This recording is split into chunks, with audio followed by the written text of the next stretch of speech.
Всем привет! У нас сегодня четверг, очередной вебинар совместный с Сергеем Кузнецовым. Сегодня мы будем с вами говорить на тему психосоматических заболеваний. Я выкладывал пост, сейчас одну секунду я присоединю Сергея.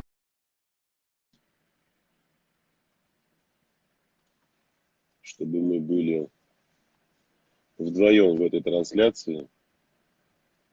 Сергей, привет. Что-то я тебя не слышу вообще. Привет, как сейчас слышно? Вот, сейчас слышно отлично. Сегодня я буду пользоваться таким специальным гаджетом под названием с микрофоном, потому что в прошлый раз качество связи было не очень хорошее. Да, сейчас у тебя тоже как-то оно то пропадает, то появляется качество связи. Да. Я думаю, лучше его оставить и не дергать, чтобы он не... Оставить вот так, да? Да, да.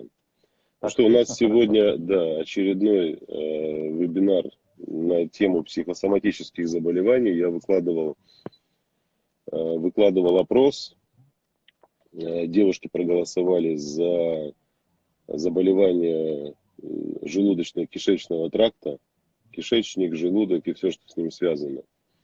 Вот давай мы сегодня попробуем в очень короткое, в течение часа постараемся уложиться для того, чтобы объяснить нашим слушателям и зрителям, что же такое все-таки психосоматика ЖКТ, в результате чего она возникает, как вообще определить, психосоматика это или литр водки с недоваренными пельменями.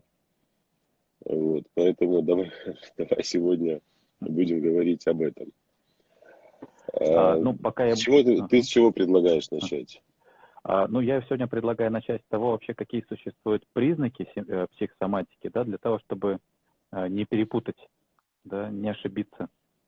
А потом уже перейдем, собственно говоря, к психосоматике желудочно-кишечного тракта и про это поговорим. Давай. Так, вы, пожалуйста, говорите, как меня слышно, потому что у меня постоянно есть какой-то страх, что меня недостаточно слышно, и переживаю по этому поводу. Ты должен прожить этот страх, Сергей, чтобы это все потом никаким образом не проявилось в психосоматическом проявлении. Я надеюсь, что этого не будет. Мы обязательно поработаем над этим с тобой. Значит, какие существуют признаки психосоматики? Вообще есть ряд определенных характеристик, которые также относятся, собственно говоря, к и заболеваниям желудочно-кишечного тракта. И очень важно, чтобы вы эти признаки знали и могли по этим признакам определить, какие же все-таки являются психосоматические заболевания, а какие заболевания относятся к чистой органике, то есть к болезням, которые уже сформировались как органические и требуют специального лечения, медикаментозного или консервативного. Итак, значит, первое, что, как я и говорил уже на прошлом прямом эфире, в этот раз повторюсь, это связь симптомов, которые появились, с неким таким негативным или деструктивным психологическим состоянием или той обстановкой, в которой вы находитесь. То есть это какие-то конфликтные отношения, это хронический процесс каких-нибудь неразрешенных ситуаций в жизни, которые вызывают определенные психологические состояния и эмоции. Как правило, это связано с негативными переживаниями, да, то есть это различного рода раздражительность, гнев, обида, чувство вины, страха, какой-то внутренней неуверенности и так далее, и так далее. То есть как только появляется симптом, мы всегда можем задать вопрос, связано ли это как-то с моим психосоматическим состоянием и вызвано ли это этим состоянием. Многие почему-то, кто занимается уже давно в сфере психосоматики, считают, что все наши болезни, они идут от стрессов. Нет, это не так. Да? То есть стресс не вызывает психосоматическое расстройство и заболевание. Стресс может спровоцировать какой-то симптом в большей степени, да, нежели само заболевание. Если этот стресс, он часто повторяется в нашей жизни, то есть из дня в день, из года в год, скажем, насилуя наши внутренние системы организма, их ресурсы, то тогда действительно соматика выстреливает. Но стресс, по сути говоря, все мы прекрасно знаем, что это некий механизм адаптации нас в той жизни, которую нам предлагает вообще окружающий мир. Это адаптация, и адаптация, как правило, и Марк меня в этом поддержит, она не всегда соответствует реальной угрозе. Да? То есть, к большому счастью, мы сейчас находимся с вами, и вы слышите этот эфир, и не происходит никакой войны, и слава богу, но иногда так происходит, что наш организм реагирует на какую-то ситуацию, как на войну, как на какую-то опасную угрозу, хотя на самом деле это не так.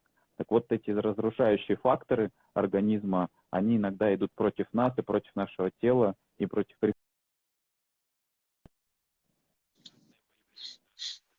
появления, да, то есть это когда на фоне вроде как ровного такого состояния ничего вроде зашло, и вдруг раз и появляется.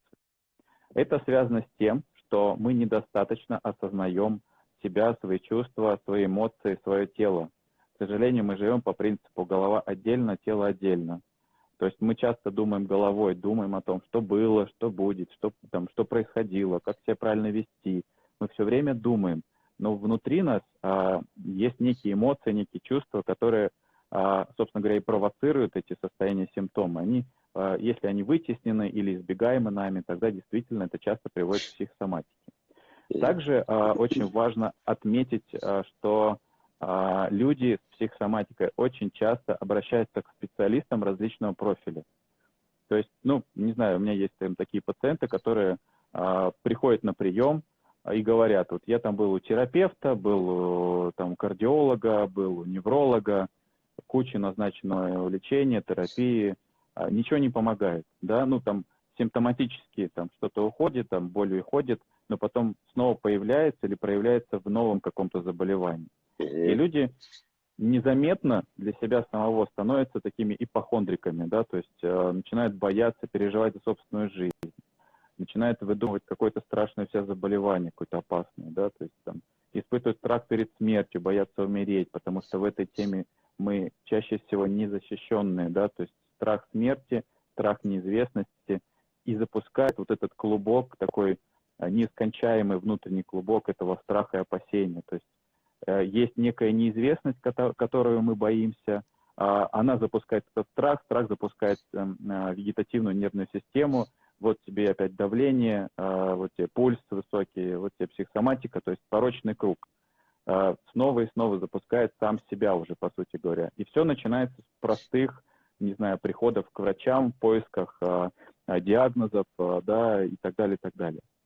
Что касается диагностических критериев, то мы можем заметить, что по истечению какого-то времени обследования у врачей, обследования каких-нибудь кардиограмм, рентгенограмм, я не знаю, там УЗИ мы делаем и так далее, они не показывают органической почвы и основы, то есть они не показывают заболевание. Мы не можем, по сути говоря, подтвердить диагноз.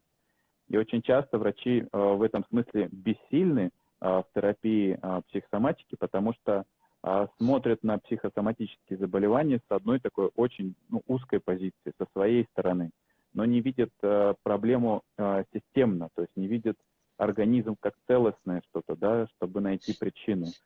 И тогда действительно часто назначают какие-то исследования, одни за другими, анализы, куча анализов, гормонов там. Вы сами знаете, что сейчас пройти, не знаю, исследовать гормональный фон, на это нужно не меньше 10 тысяч, да, то есть чтобы пройти хотя бы перечень основных гормонов, там женские, там гормоны щитовидной железы, адреналин, норадреналин, дофамин, серотонин только чего стоит, да, то есть, и поэтому мы зря просто тратим деньги на то, чтобы, не знаю, там, обозначить у себя какое-то заболевание, которого нет, есть симптом, есть функциональное нарушение, и вот к этому нужно обратить пристальное внимание. О чем я, как правило, призываю своих пациентов, да, для того, чтобы мы изучали его психологическую сторону. И вот это следующий момент, который отличает органику от физики, да, то есть, вернее, психосоматику от физического заболевания. Это наличие вторичной выгоды расстройства. очень Мгм. часто вот это симптом или эта болезнь, она, ну, как будто бы что-то делает в жизни человека, там, не знаю, он получает внимание, он получает заботу, он проигрывает там какой-то сценарий очередной в отношениях, да, то есть он предъявляет этот симптом в отношениях, и мы общаемся, иногда ощущение есть такое не с человеком, а с его симптомом, с его жалобой. Мгм. И вот на это Ты тоже очень важно помнишь, обратить мы с внимание. тобой, прости, что перебиваю, помнишь, мы в прошлый раз говорили о том, что, например, уже сама болезнь, когда человек обнаруживает у себя какую-то болячку, которая проявляется в виде болевых ощущений, человек в этот момент, ну, дает себе такое разрешение на проговор своих невысказанных эмоций и состояний. Я вот сейчас приведу пример, связанный с ЖКТ, да, когда у человека образуется язва, либо у человека обнаруживается гастрит. Это сопровождается не очень приятными ощущениями в брюшной полости. Человеку больно. И я, значит, общался с несколькими там людьми, ну, 8-10 человек, да, и собирал такую информацию, статистику, для того, чтобы узнать, что ты в этот момент говоришь, когда, например, хватаешься за живот и начинаешь проживать эти болевые ощущения. Кто-то начинает ругаться матом, кто-то говорит, блядь, как меня все достало, я уже не могу, да сколько можно, да, то есть человек начинает выговаривать негативные состояния свои, то есть он делится ими. А почему он это делает именно тогда, когда больно? Потому что начинает заботиться о себе. Потому что болезнь дается человеку для того, чтобы он начал заботиться о себе. И здесь вот, если я сейчас как бы ты продолжишь, я просто хочу, чтобы наши зрители понимали. У ЖКТ, да, то есть если мы берем пищеварительную систему, есть две функции. Это физиологическая и психологическая. Да, то есть если мы берем физиологическую, это прием пищи, переваривание, усваивание каких-то полезных микроэлементов, витамины и так далее, и так далее. И что мы делаем? Избавляемся от шлаков, которые нам, в принципе, там не нужны в организме. Они у нас выходят в область белой вазы. А если мы говорим, например, про психологическую составляющую, здесь все то же самое. Приходит прием информации, то есть мы либо принимаем информацию, либо не принимаем. И если вот разделить на несколько этажей прием информации, то через что он начинается у нас? Через ротовую полость, через наш язык, через наши зубы, да, когда у людей, например, нежелание принимать какую-то информацию, и тем более нет возможности выговорить или блокирует это состояние. Начинаются проблемы, там стоматиты разные, кариесы, проблемы с эмалью и многое-многое другое. Потом эта информация попадает к нам уже в желудок. Что она там делает? Мы опять же таки либо принимаем ее, либо не принимаем. И здесь очень многие люди не обращают внимания на то, как они в своих речевых кодах в обычной жизни используют такие фразы. Меня тошнит от этого. Да, то есть они формируют сами блоки. Раз сформировал блок в ЖКТ. Меня тошнит от этого. И надо переварить. Надо переварить. То есть я либо перевариваю информацию, либо не перевариваю. То есть ты уже ставишь себе опять установку. А, какие есть еще у нас такие триггерные фразы? Может, Ну, ты вот вспомнишь? есть, например, такая фраза, как называется «кусок в горло не лезет». Да, Там что точно, точно. происходит, да? Снижение такой секреторной функции выделения вот этой вот слюны. Почему она тормозится, ее выделение тормозится? Потому что в этот момент работает симпатическая нервная система, адреналин и норадреналин.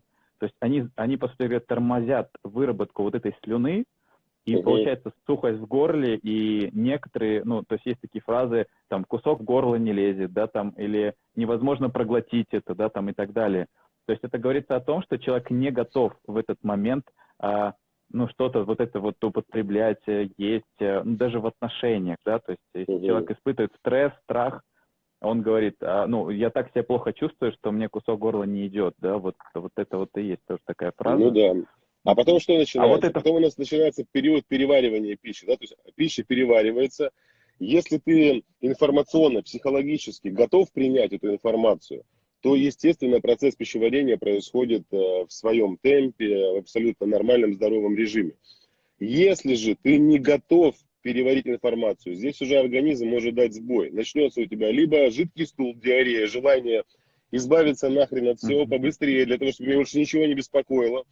Либо ты до такой степени сконцентрирован на этом негативе и пытаешься из этого негатива вытащить какую-то правду, пользу, доказать свое превосходство. У тебя начинает формироваться запор. Да? То есть ты с этой информацией не готов прощаться. Она просто-напросто в тебе скапливается, накапливается. А что делают люди, когда идут к врачу? У нас же медицина удивительно устроена в некоторых направлениях. Например, большая часть проблем с ЖКТ решается при помощи антибиотиков, понимаешь?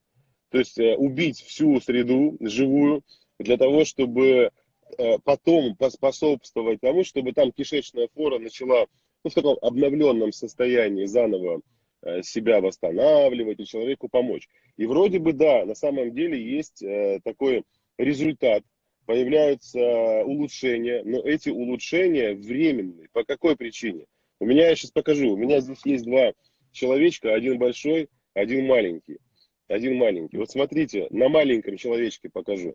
Вот когда мы малыши еще, маленькие, только появляемся на свет, мы уже начинаем формировать причину своей болезни. То есть находимся в обстановке, проживаем состояние рядом с людьми, семья, работа, друзья, там детский сад, учеба, и закладываем причину. Достигая совершеннолетнего возраста, там уже будучи вот такими, как мы сейчас есть, вот этот человечек может обнаружить у себя болячку какую-либо, там, связанную, например, с ЖКТ. Что он делает? Бежит к врачу, врач говорит ему: давай-ка, дорогой, пей таблетки. Он пьет таблетки, но возвращается в ту же среду, которая и послужила причиной его заболевания. То есть он опять идет на нелюбимую работу, в семью, где не любит муж, либо не любит жена, общается с токсичными друзьями. То есть мы не решаем проблему, мы просто забиваем болячку, она никуда не уходит у нас. Ну, это прям бич современной медицины. Ну, хотя некоторые говорят, что тенденция достаточно хорошая, что некоторые врачи уже признают, скажем, такую, ну, значимость психотерапии в лечении соматических расстройств. Ну, я вот честно признаюсь, когда готовился к эфиру, я вот смотрел по заболеваниям нозологии, и вот как нас учили в институте, первое, что мы изучаем этиологию, то есть как появляется в нас это заболевание, патогенез, как оно формируется, далее симптоматика, диагноз, ну, чтобы провести дифференциальную диагностику с другими расстройствами, и лечение.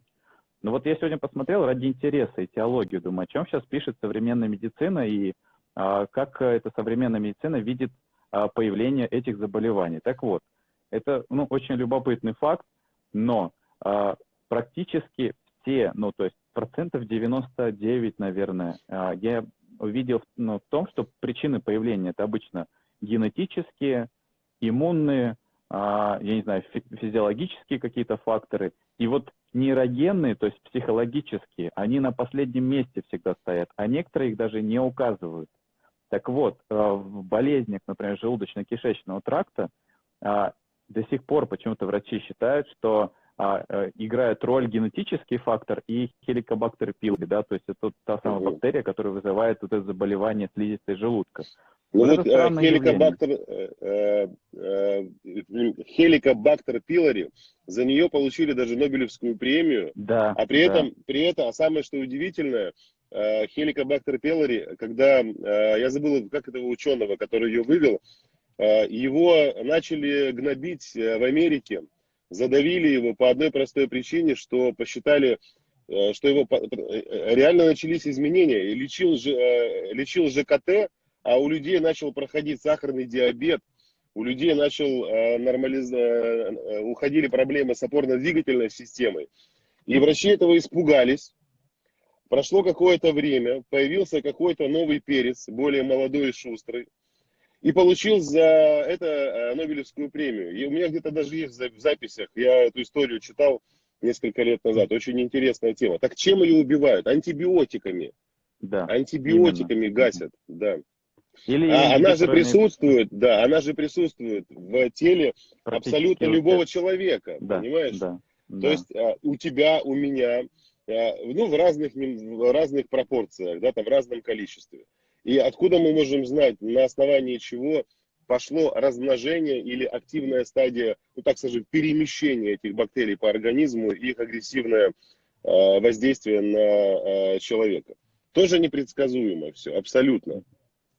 Ну вот, кстати, что касается генетических факторов возникновения язвенной болезни желудка и двенадцатиперстной кишки, то это тоже не доказано. Почему?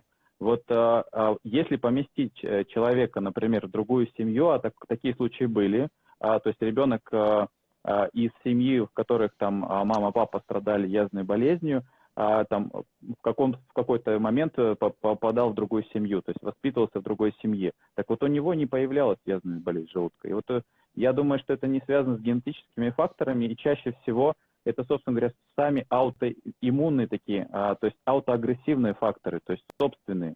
Скажем, тот же самый гастрин и пепсин, да, вот те вещества, которые продуцируют секрецию в желудке, они направлены на само себя, на свою слизистую собственную. И их разрушительное влияние, агрессивное, направлено вовнутрь. Поэтому очень часто слизистая страдает от собственных, скажем, ферментов самого организма, да, а не от того, что там есть какие-то бактерии. Бактерии есть у всех. Так вот это разбалансирование между агрессивными факторами пищеварения и защитными факторами, да, этого пищеварения, разбалансировка влияет на формирование язвенной болезни желудка и двенадцатиперстной кишки. Да, и какие факторы, например, для чего они нужны? То есть агрессивные факторы, они нужны для того, чтобы переваривать пищу, для того, чтобы увеличивать тонус в желудке, да, давать возможность попадать этой пище, ферментируется, попадать в кишечник. Но если этого не происходит, а пища попадается в организм к человеку, вот поэтому и появляется, да, там нет достаточного пищеварения, нет достаточного количества там ферментов, они все направлены на уничтожение собственной слизистой. Вот так и формируется, по сути говоря, психосоматическое расстройство. Почему это психосоматическое? Очень часто вообще картина личности это такие мужчины, которые чаще всего, да, там из, по-моему, 9 случаев 8 мужчин заболевает язвенной болезнью желудка, и только 1 случай это женщины. Почему мужчины? Мужчина должен быть же сильный, правильно, должен уметь себя там отстаивать, защищать, все решать сам. То есть это такие классические управленцы, сдержанные, все держат в себе, не умеют обращаться за помощью. Да? И вот в этом и лежит механизм возникновения психосоматического процесса. Мужчина не умеет идти за помощью, обращаться за ней. Он не умеет просить о ней, он не умеет делиться своими переживаниями. Для того, чтобы попал в кровь ацетилхолин, например, тот, который способствует снижению стрессовых факторов, он все в себе это переваривает. Вот так и получается, да, то есть человек приходит с болями в животе, с изжогой, с тошнотой, с рвотой. И, по сути говоря, это классические такие спасатели, которые не умеют отказывать, все берут на себя, всю работу берут на себя и так далее. Марк, что ты еще знаешь по этому поводу? Я здесь, знаешь, хочу немножко еще вот по поводу отношений мужчины и женщины и того, как мы можем влиять друг на друга и на то, чтобы у нас начинались проблемы с ЖКТ. Да, то есть смотри, я уже как-то говорил девушкам о том, что раньше, если мы возьмем там 300-400 лет назад, женщины, когда готовили пищу, мы же понимаем, что мы все можем наполнять энергетическим состоянием, абсолютно позитивным, либо разрушительным.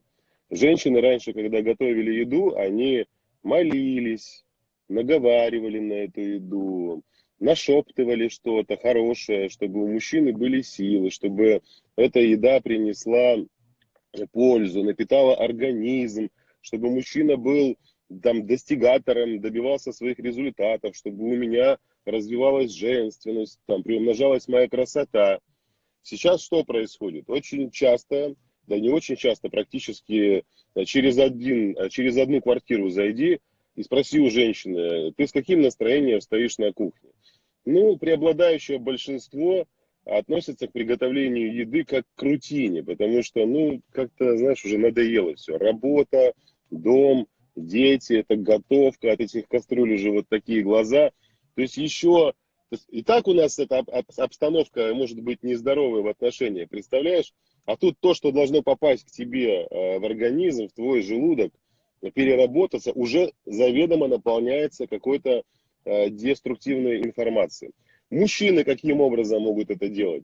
Мужчины могут подсаживать женщине установки о том, что ты слишком много хочешь, ты слишком много требуешь, это тебе не надо, а ты неблагодарная, а я тебя обеспечиваю, и так далее, и так далее. То есть мужчина подсаживает женщине свои установки, она уже бессознательно принимая дары мужчины в виде его достижений, в виде этой же пищи, еды, уже вкладывает в себя вот эту негативную информацию. То есть здесь помимо того, что мы должны обратить внимание на среду, в которой мы находимся, на эмоции, которые мы проживаем, правильно либо неправильно, потому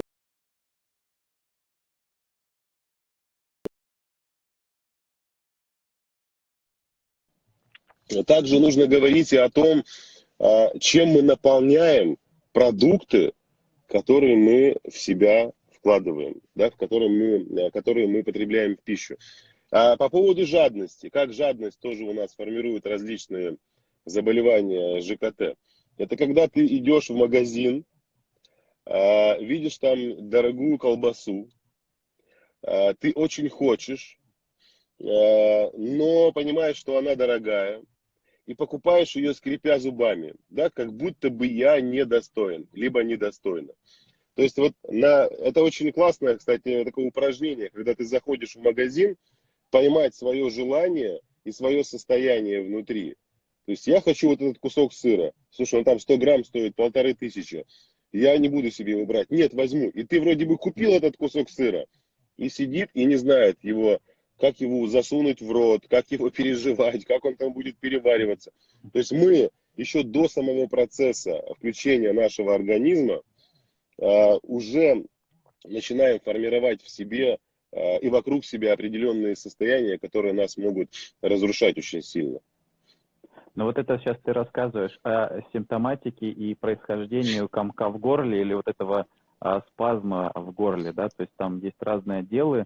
Так вот, он обычно так и формируется, когда, например, тот же самый мужчина, да, там, ну, вот про вот эту функцию брать, да, или там функцию, агрессивную такую функцию брать.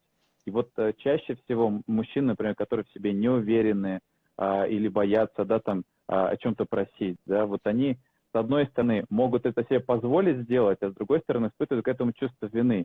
И тогда вот эта агрессия, ну, пробрать, она направлена внутри на самого себя. И часто в этом смысле происходит спазм вот этой гладкой мускулатуры пищевода, формируя вот это ощущение комка в горле. Поэтому говорят, там вот, например, человек как будто бы боится не проглотить какую-то пищу или еду, особенно там большие кусочки, там твердые кусочки, и нужно там обязательно ее как-то, не знаю, размельчить для того, чтобы она лучше прошла. Очень часто это связано с подавленной вот этой внутренней агрессией или злостью на эмоционально значимого человека, да, которому, с одной стороны, трудно подойти попросить о чем-то, а с другой стороны выразить свое недовольство к тому, что он якобы может отказать. Вот это вот такая странная история. С одной стороны есть желание, с другой стороны есть страх и почувствовать себя виноватым в этой ситуации. И люди, по сути говоря, формируют у себя такой невротический комок. А здесь смотри еще какой момент интересный. Есть эмоция на выходе, есть эмоция на входе. Как выглядит эмоция на выходе? Я, например, сижу в предвкушении вкусного обеда. Или подумал о каком-то любимом продукте. Или вспомнил вкус лимона. У меня может что? Начинаться слюноотделение. У меня может появиться даже какая-то кислинка. Да, то есть я чувствую какую-то оскомину, возможно. Проживаю абсолютно разные ощущения. Это эмоция на выходе. То есть мой организм еще не соприкоснулся с продуктом, о котором я думаю, но мозг и все системы нашего организма, и ЖКТ в том числе, уже подготавливают себя к взаимодействию именно с этим продуктом. Представляешь? Такая же эмоция может быть на входе. О чем идет речь? Когда я постоянно думаю о хорошем и настраиваю свой организм на хорошее, но входная эмоция негативная, внутри начинается жесткий конфликт. То есть я сижу, думаю о куске там, баранины с овощами гриль, а на входе у меня соевое мясо, отбивная в виде соевого мяса, там начинается конфликт. То есть здесь тоже такая, знаешь, очень тонкая игра разума, эмоций и нашего тела. Поэтому вот очень многие люди не понимают, насколько вот эта система врачевания, правда, Будь здоров, дорогой. Ты спасибо, прям точно спасибо, говоришь. Да. насколько эта система врачевания в нас встроена. И сам человек может, в принципе, регулировать этими процессами, если получше узнает себя и получше познакомиться с собой. Ну, вообще, да, интересная такая штука. Обычно вот усиливают моторику и секрецию, например, хорошее настроение, то есть это хорошо одетый человек, там радостное настроение, серотонин, да, может улучшать вот эту гиперсекрецию и моторику внутри желудка и улучшать пищеварение. Плохое настроение, наоборот, да, то есть одиночество, подавленность, оно влияет на другую функцию, наоборот, тормозят эти процессы. И вот действительно, если на входе мы испытываем негативные эмоции, да, то очень часто внутри нас вот этот процесс останавливается. Вот заметьте, как правило, проблемы пищеварения возникают у тех людей, которые совмещают питание с тяжелыми негативными мыслями. То есть, ну, мы же не можем не есть, да, вот мы захотели кушать, там, пошли покушать, а параллельно включили телевизор с новостями, где нас стращают какими-то ужасами, рассказывают какие-то страшные истории, или мы открываем там какие-нибудь там новости на телефоне, смотрим какие-то видео. То есть в этот момент мы не занимаемся пищей, мы не думаем о хорошем настроении, да, мы не вот смакуем это, ну, не получаем удовольствие от еды, а наоборот, включаемся в какие-то другие процессы, переживаем совсем другие чувства и эмоции. Да, да, ты абсолютно прав. И здесь фраза, которую слышали абсолютно все дети в детском возрасте. Когда я ем, я глух и нем. Почему эта фраза несет в себе невероятно глубокий смысл? У меня был такой опыт, когда я в Калининграде жил какое-то время, и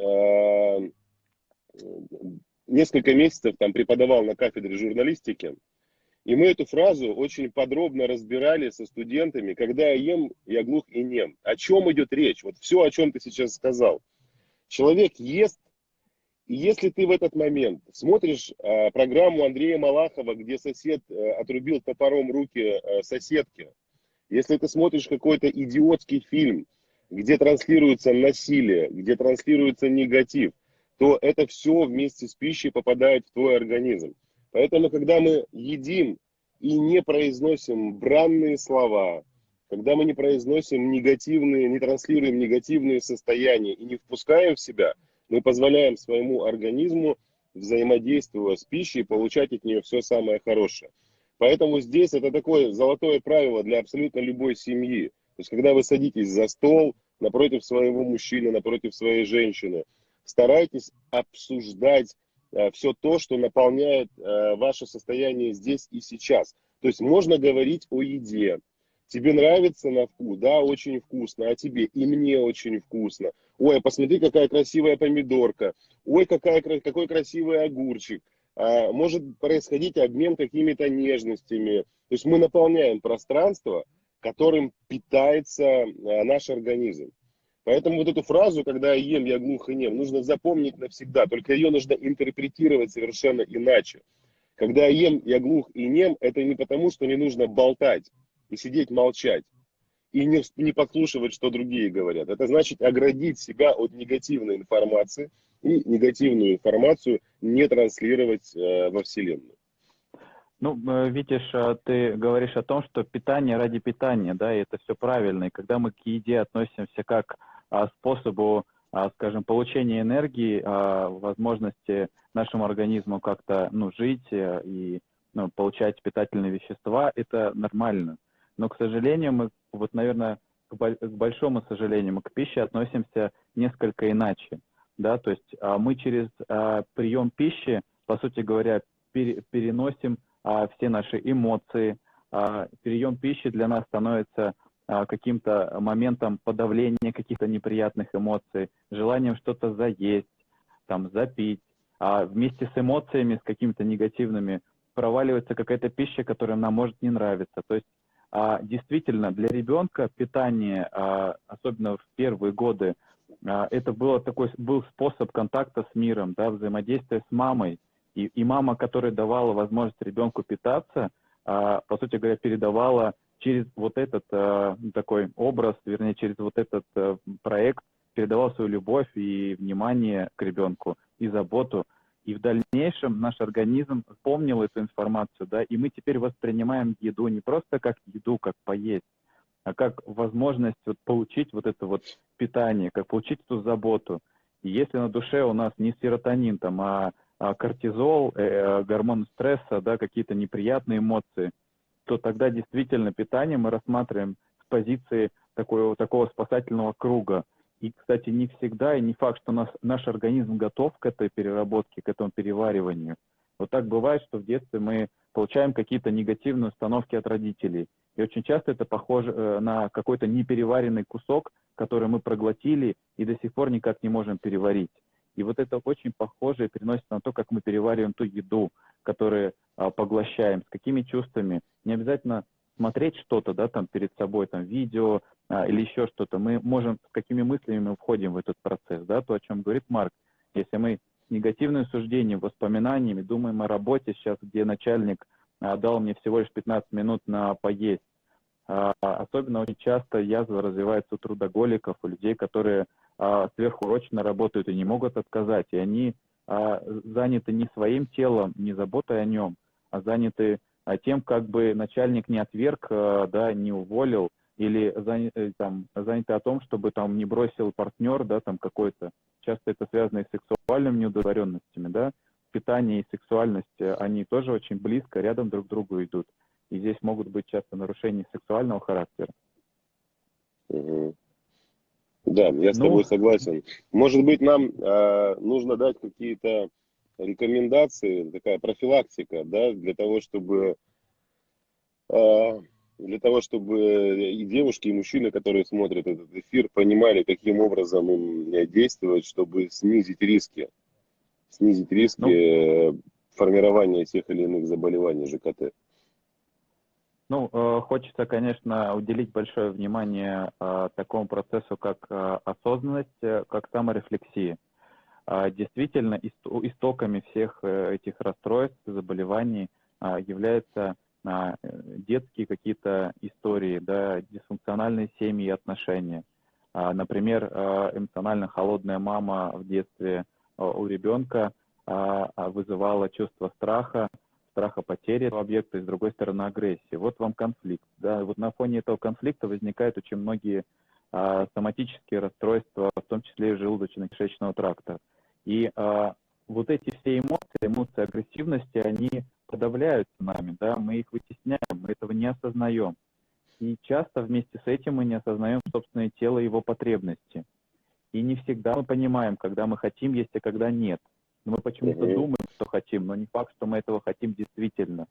И вот этот момент такой телесной осознанности, эмоциональной осознанности позволяет понять действительные какие-то потребности наши в отношениях с супругом, в отношениях с начальником, с деньгами. Вот, например, деньги, тоже нехватка денег расценивается как смертельно опасный такой феномен, как будто бы, если сейчас мне не хватит денег, то я умру. Но это страх больше такой детский, да, где мама вовремя не покормила там своего ребенка. Или покормила, но с каким-то депрессивным чувством или с чувством отторжения к нему. И отсюда вот эти все ощущения рвоты, тошноты и так далее. И очень важно понимать вот этот механизм, осознавать его. Да, на нашем курсе, который мы планируем с Марком, мы будем подробно, очень глубоко про это работать и говорить.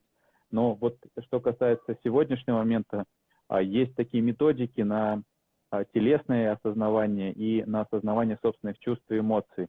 Это то, что действительно дает вот этот важный большой ресурс, понимание того, кто я и чего я хочу на самом деле, как мой организм живет, по каким вот принципам. Вот эти техники, они очень похожи на медитативные техники. И вот сегодня хотелось бы с вами поделиться одной из них. Марк, как бы готов, ты тоже можешь включиться, а может ты уже знаешь эту технику, я не знаю. Давай, начинай. Есть одна из методик, которая занимается именно фиксацией внимания на телесных ощущениях. Как это происходит? Нам важно найти хотя бы в день, хотя бы там, не знаю, 5-10 минут для этой техники. Это не так много времени занимает. И найти какое-то удобное положение тела, закрыть глаза и для начала просто послушать собственное дыхание, почувствовать его, зафиксировать внимание на этом дыхании, рассматривать его, да, то есть вдох и выдох.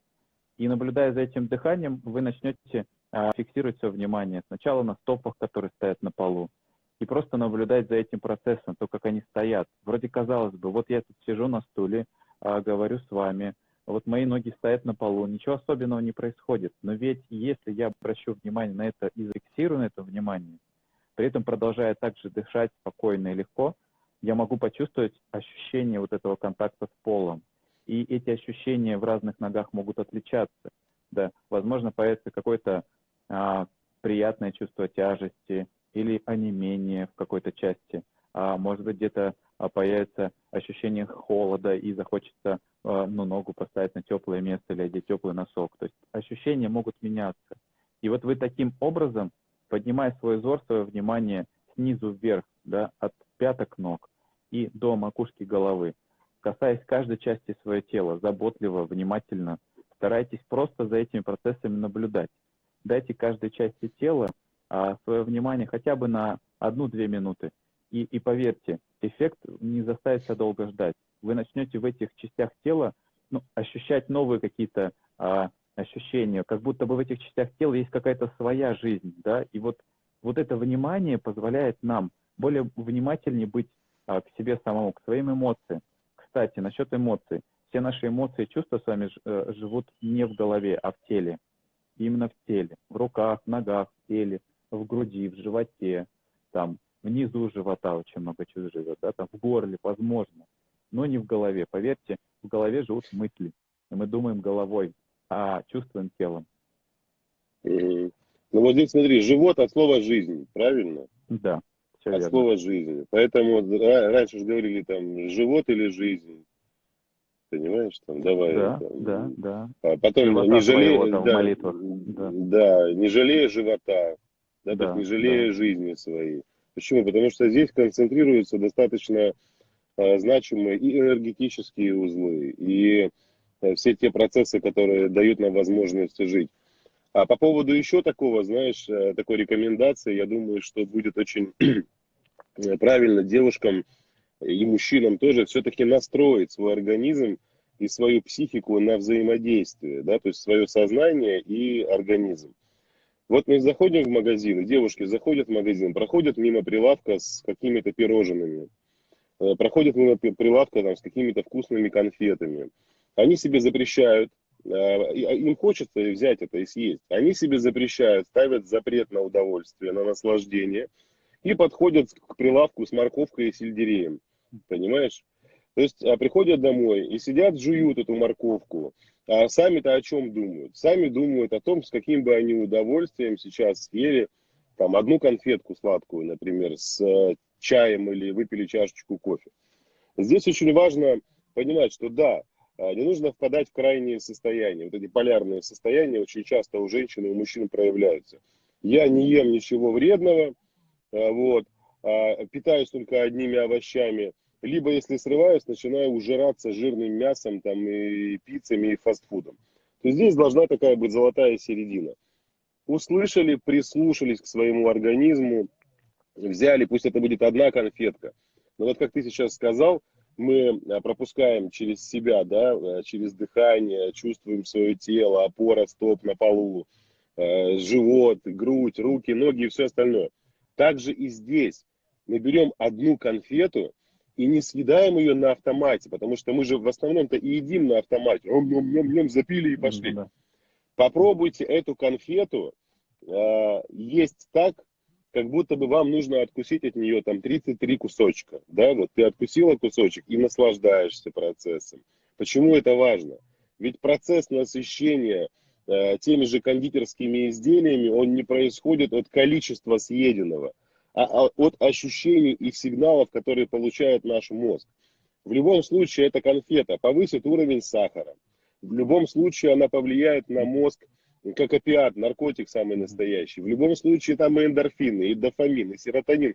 Все это выскочит. И не нужно съедать полторта. Ее нужно просто посмаковать. А если еще и совместить вот это поедание конфеты и с тем, что ты сказал, с прислушиванием к своему дыханию и посмотреть на то, как организм начинает благодарить тебя за то, что ты проживаешь такие минуты наслаждения, это очень круто. Это очень круто поможет девушкам. Да и мужчинам тоже. Да, конечно.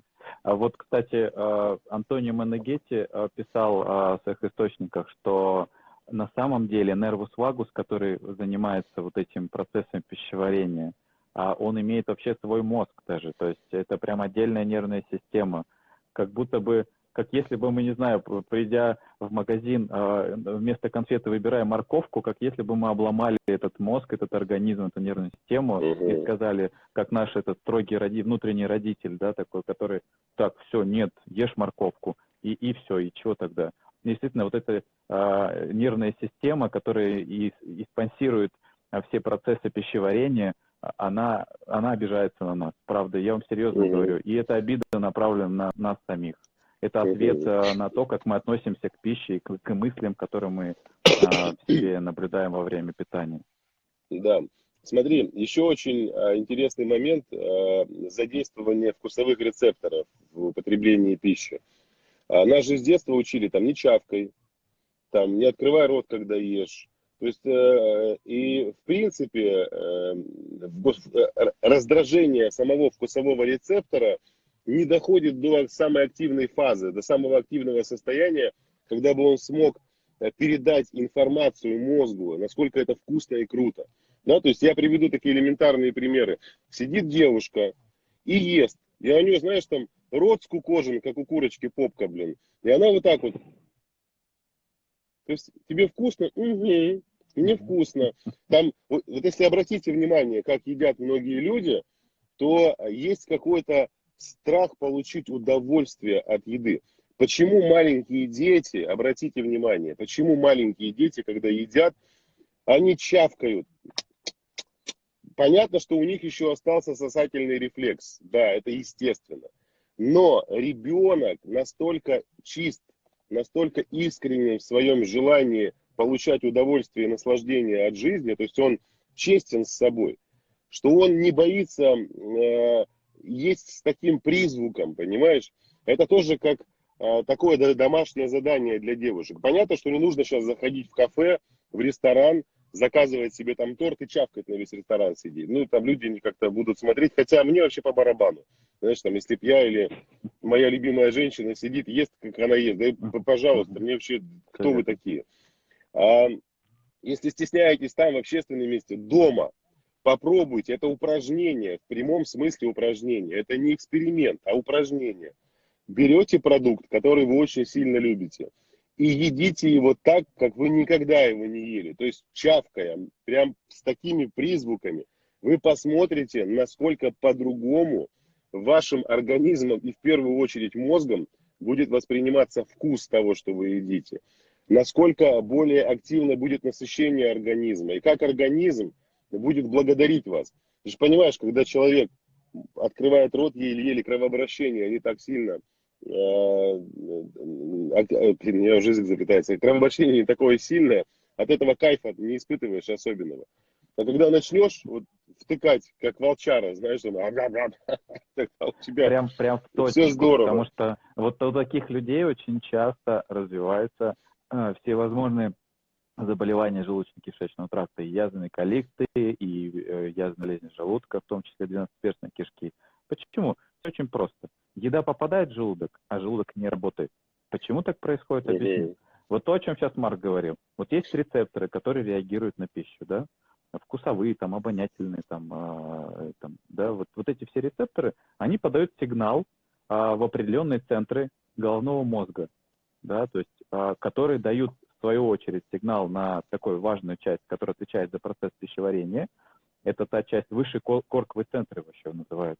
И вот он дает сигнал в те рецепторы, которые выделяют секрецию в желудке и усиливают вот этот момент пищеварения, да.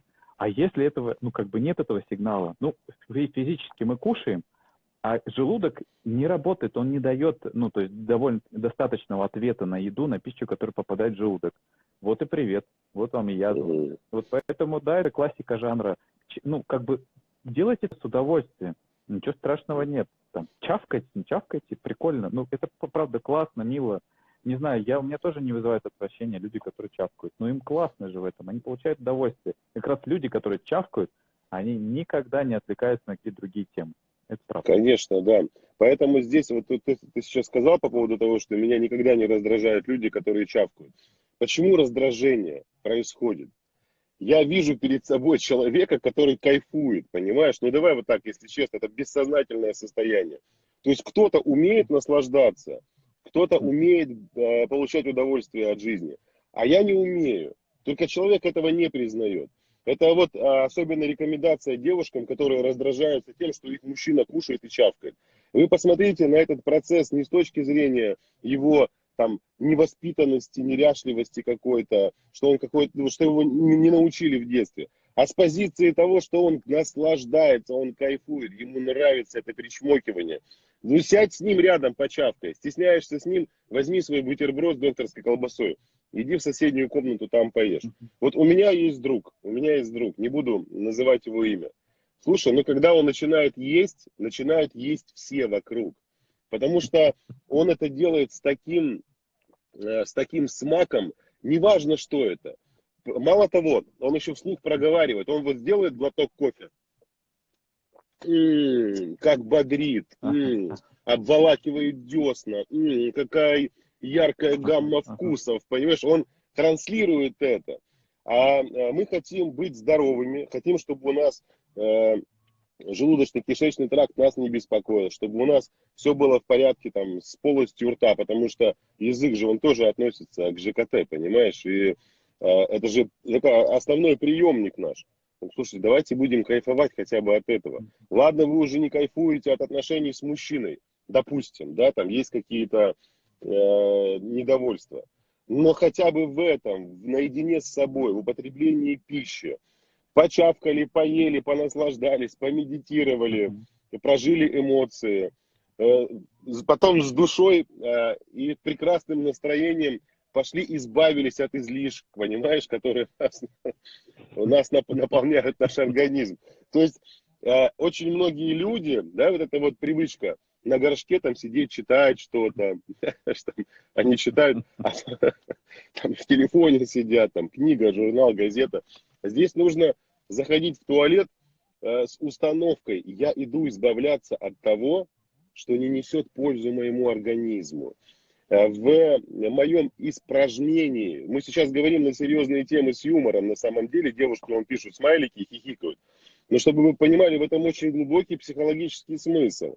То есть я захожу в туалет с мыслью и установкой, что я избавляю свой организм, очищаю его от негативных эмоций, от негативных состояний, от переживаний, от страхов, от обид.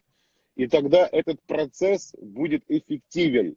Не просто, простите меня, пойти там, ладно, не буду говорить этого слова, покакать, понимаешь, а покакать с пользой. То есть можно поесть с пользой и без пользы, а можно пойти сходить в туалет также с пользой и без пользы. Поэтому, и тогда и запоры пройдут, и жидкие стулы, и многое-многое другое. А то, как в этом анекдоте, помнишь, в палате лежат, значит, у нас просто эфир заканчивается, надо закончить на позитивной ноте его. В палате лежат, значит, пациенты, и доктор заходит и спрашивает: все ли у вас здесь хорошо? А Иванов кричит: доктор, а в меня Петров стулом кинул. Он говорит: так брось в него своим стулом, что ты сидишь тут и жалуешься на него? А я не могу, у меня жидкий. Поэтому... Вот это прям раскрывает идею, по сути говоря, и запоров, и диареи. Вот, да, это очень круто. В этом анекдоте тоже глубокий смысл, да, то есть кинь в него своим стулом, то есть отдай ему негатив, который ты проживаешь, что ты держишь это все в себе. Естественно, чтобы снизить риски формирования различных болячек, нужно проживать свои эмоции. Если вы злитесь, злитесь. Не нужно подавлять в себе эту злость. Если приходит агрессия, показывайте агрессию. Понятно, в пределах разумного показывайте. Если присутствует состояние какого-то недовольства, это тоже нужно проговаривать все. То есть не бойтесь. А мы все это в себе оставляем, сверху прикрыли котлетами, салатами и всем остальным.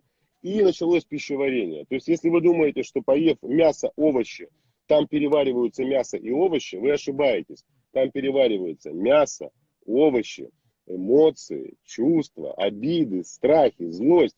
Там целый коктейль, Именно. целый микс. И на выходе мы получаем то, что получаем. Да, так и есть. Да, это правда. Здорово, классный анекдот, спасибо тебе большое. Я много Да. анекдотов знаю, Да. потом расскажу еще один. Ладно, спасибо. Ну что ж, дорогие друзья, был рад сегодня участвовать в прямом эфире. Спасибо тебе, Марк. Да, тебе Мне спасибо. было Сегодня. здорово, спасибо. Ну то, до новых встреч. Наши эфиры по психосоматике, они будут продолжаться, да, каждую неделю. Пишите свои запросы, желания, о чем бы хотели говорить. Да? Но я буду отключаться. Всем хорошего Да, оставшегося Сергей, дня. спасибо тебе большое. Мы с тобой на связи тогда и Да. скоро увидимся. Добро, договорились. Да, все. Давай. Пока-пока. Пока-пока.